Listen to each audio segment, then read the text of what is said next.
Hey, CFoulke here. Welcome to my tuning room. I'm making this video in hopes that I'll help you kind of wade through the murky waters that are choosing your scale. The Xenith8 has an expanded list, so it's just kind of made this choosing process a little bit more challenging. So I'm going to give you my thoughts and feelings about these scales, and maybe that'll help shed some light and help you make your decision. So we're just going to start at the top of the list here with C sharp Isha and also D Isha. They're the same scale, just shifted up a half step from each other.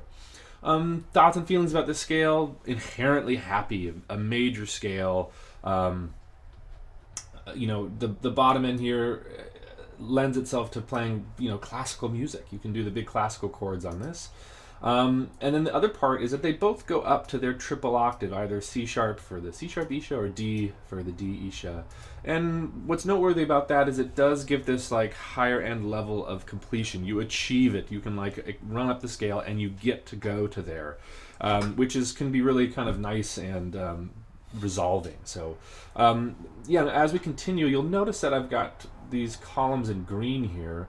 The reason I did that is because it shows where the octave of the center note is, and it might not seem like a big deal, but where that octave is will kind of dictate how you play the instrument.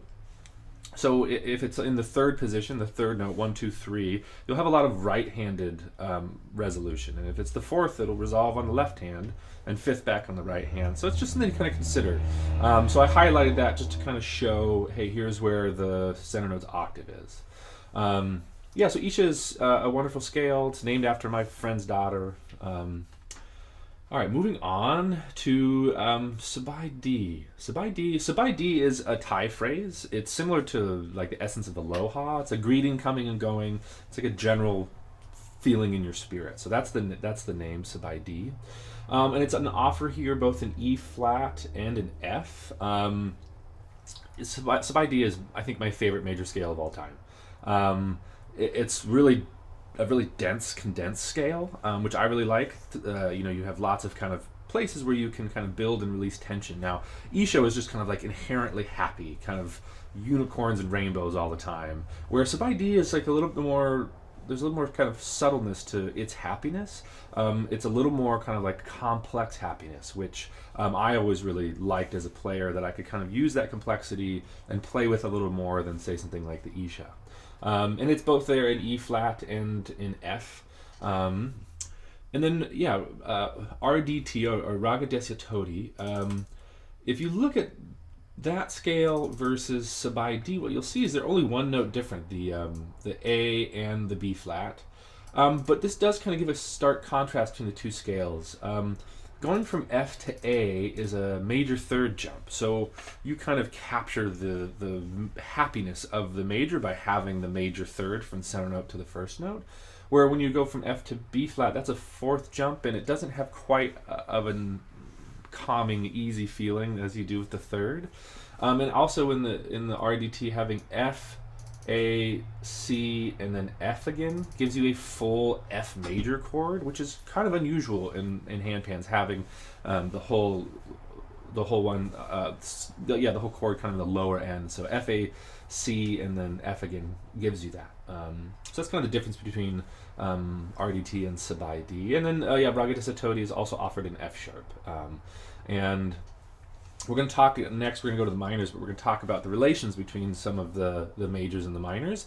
And the F sharp RDT is going to be significant in that conversation. So that kind of wraps up the major scales. Note that Sabai D and RDT, they have their octave in the fifth position. So it still is right hand resolving, but it's just up a note. So moving on to the minors, this is kind of the biggest chunk here. Right out of the gates, we have C sharp Celtic 8, and I want to note that this is a slight variation of the Celtic 8 I've done in the past. And the reason being is the Celtic 8s I did in the past, they were a bigger diameter instrument, and they could support the note B4. The Zenith, being smaller, cannot support the note B4 due to the kind of internal chamber issues. So this is not the traditional Celtic 8 that I would offer, because it goes, instead of from G sharp here to, it would be B, and this one it goes to C sharp. But it is still really nice because you get that kind of that similar thing we saw up here with the Isha, that triple octave resolution, but it's on top of a minor scale. Next one is a D Chandra variation, and this was kind of a harder one to name. Chandra is a scale that would look like this, except it wouldn't have the high C. It would have a low G, making it like a classic G minor or G Aeolian. So this is kind of a riff on that scale. Kind of the thing to note here is it's this note, the E flat. The E flat in this sense is a diminished ninth. That just think like uncomfortable. The diminished ninth is a half step above the octave there, D. So that D to E flat is going to be a challenging note to kind of deal with, but it can be really powerful. Moving on to the incen, again, you'll see this is just one note different. It's that E flat just turns into an E. So you just have a standard ninth, not the diminished ninth. And this will be a lot more kind of melodically comfortable. But this is a great scale. The incen is, in this version, an 8-note incen is kind of a derivation of a chord, or a chord 9, which is kind of like the full D minor. And so having the A and B flat in the bottom end will give you those really classic kind of handpan minor sounds. And then having D, E, F, G, A, C on top is a really nice run of notes. And then the C in this sense is kind of like a cherry on top. So it's a really nice to have that kind of extra extended note. And then moving on to the D Celtic 8. Now I had mentioned the C sharp is not the traditional Celtic 8 I usually offer. The D Celtic is that traditional Celtic 8 that I have always offered. It doesn't go up to high D, it goes up to high C. And what that does is it doesn't give you that sense of completion, which I think for me has always really been what the Celtic 8 has captured, is you get to that high note and it leaves you wanting and yearning for the extra note, that completion note, and I always really love not having that. It kind of leaves the listener in a light sense of place and sense of discomfort. So D Celtic 8 is one of my all-time favorite scales, so I'm really happy to get to offer that. So moving on, what's been great about the Zenith is it does support scales at E flat, which is, you don't come across E flat scales all that much. So Yu Diao was a minor pentatonic that was offered in the early 2000s, and so this is a light variation of it. So a pentatonic is a scale that has less notes, but they get repeated more, so you tend to get kind of a wider range, but sometimes less tension. But this can be really good for like cyclical play, where you can kind of just sit down and play in circles forever and not have to think too much. So this Yu Diao variation would really lend itself to that kind of play. This is the first scale we're going to see where the octave note is here in position 4. So just of note that it's just going to be one that's going to resolve on your left hand. All right, moving on, we have, you can see incen again. It's just shifted up to E flat. And again, we have Celtic 8 again, just shifted up to E flat. So same scale, just everything moved up a half step.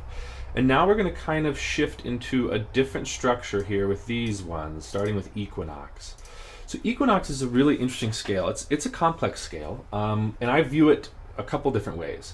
For me, equinox is like two 7-note scales that are kind of connected like this. And it's really, it's these top notes here, these top 7 notes. Those top 7 notes are one of the most classic scales that handpans have ever had. Sometimes it's called the integral scale or prodigal, or it's had a couple names across the years, but that is kind of the root scale, and that's how I view this scale. And then there was the addition of the low A flat below it.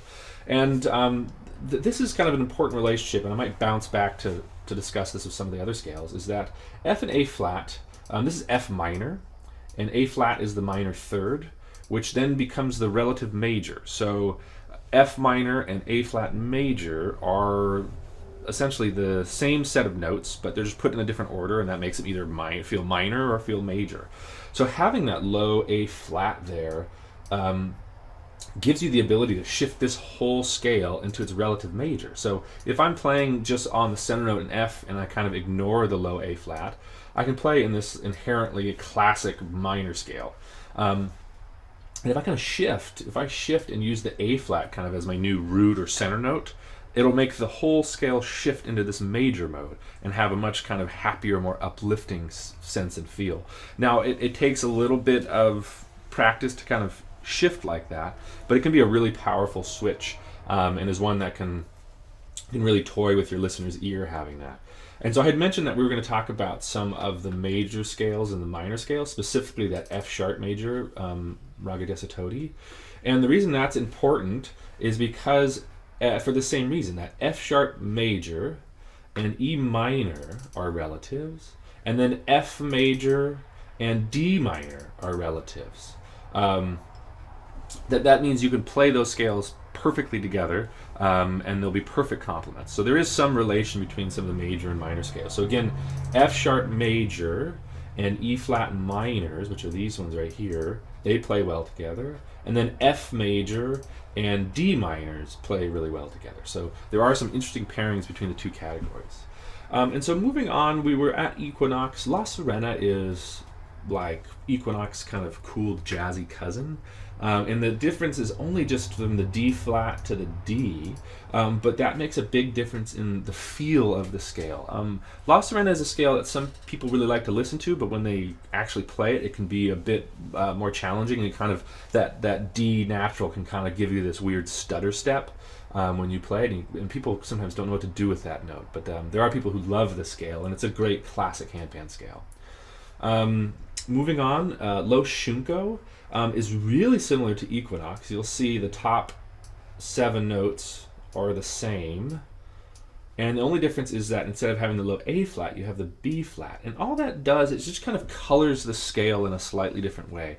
You move away from having that ability to switch between major and minor that you have with the A flat in the Equinox, but the B flat gives it kind of this like softer feeling, less minor. It kind of draws out this kind of a Dorian feel if you're familiar with the Greek modes, and it's a great scale, kind of an easy player, but really interesting. I really like Lo Shunko. I'm a fan of it. Now, this was a scale I was really happy to offer, and I just want to point out that the structure of this scale, low pygmy, is different than anything on the list. And we've kind of talked about the relationship from the center note to the first note. It's usually, sometimes it's a fifth, a fourth, or even we saw major and minor thirds. Low pygmy is different because it's a straight through scale, meaning you start on the first note, and then the second note is just sequential. So it's, in this case, you go F sharp, G sharp. It's a second. And this leads to kind of like a different level of play than some of the traditional scales, but it's a really interesting way to kind of to use these lower scales. So you get F sharp, G sharp, and A kind of sequentially, so the bottom end's going to feel really heavy, and it gives a lot of power for big chord progressions. So low pygmy for me is a favorite scale. And then we're just going to see Equinox and La Sirena again shifted up to F sharp. So that kind of completes the minor scales, and then we move on to the harmonic minor scales. So harmonic minor scales, I usually tell people like, hey, if you're getting your first handpan, harmonic minors are usually not the most user-friendly scales. So maybe not the best choice for your very first scale. There are some ones in here we'll talk about that are a little bit easier to play, but they are really defined and distinct scales, but that can be really powerful. So the first on the list is there's C sharp and D Hijaz. And what we see here is in the bottom end, they both have a half step. So you have the A and B flat, or G sharp and A, same. So really strong, distinct bottom 2 notes. And then you have the octave, either C sharp or D. And then you have the kind of classic step and a half between the E flat and the F sharp. So we see that D, E flat again. That's that diminished ninth we saw up with the Chandra variation. And then it has from E flat to F sharp is that step and a half that gives it that really distinct kind of Middle Eastern or Persian feel, and is indicative of these harmonic minors. And then you get kind of up to the scale A and C. Very, very strong scale, very, very bold flavor. I always fear with these kind of scales they kind of be one-trick ponies, but it's a really good trick. So it is really specific, really defined, very strong. But if that's what you're looking for, these scales can be super powerful. And so slightly less defined is the Orion. That's just the Germanic pronunciation of Orion. Orion is you don't have the B flat in the bottom end. You go A, C, D into the octave, and then past the octave you continue on the same. You have the classic harmonic minor feel. What's significant about this is that C really kind of softens the flavor a bit. And in fact, if you just were to play ignoring that E flat, so you get A, C, D, F sharp, G, A, C, you kind of get into this like false major. And that's something you cannot do with the Hijaz. You don't have the ability to kind of soften the blow of the harmonic minor feel by using the C because you just have the B flat. So Orion for me is probably a favorite in the list of the harmonic minors. Also, I'm excited that we get to offer it in E flat. And again, note that those first 3 scales resolve on the third. The third note is their octave, and then the rest will be in the 5th note. So again, right hand resolution. Romanian Hijaz and Low Kapha, they do the harmonic minor thing a little bit differently. So what happens with these ones is they do the step and a half kind of leading into the octave, where Orion and Hijaz did it leading out of the octave. So you still get that distinct harmonic minor feel, but one is when you extend up into the higher range of scales, and then the Romanian Hijaz and the Low Kapha, they do it in the bottom end leading up into the octave. Kind of no better, no worse. It's just happening kind of in a different place. So the top end of a Romanian Hijaz will feel it'll feel a little bit more minor, where the bottom end will feel really harmonic minor. And then Orion and Hijaz kind of feel a little bit more minor on the bottom, and then above the octave go into the harmonic minor feel. So that kind of completes the list. Low Kapha is both offered in F and in F sharp. And again, it's very similar. They're very similar, Romanian Hijaz and Low Kapha. It's just that bottom note drops down to the A flat again, kind of similar to Equinox. So it's kind of like Equinox, but you get a harmonic minor, step and a half out of it. So so that kind of completes the thoughts. I hope that helped. Again, if you're undecided, you can always just place an order and say, I'm still deciding. There is that option. I'm happy to give you more time. And if you have any questions, you can send me an email and we can deep dive on any scale that you'd like to discuss. All right, thanks. Bye.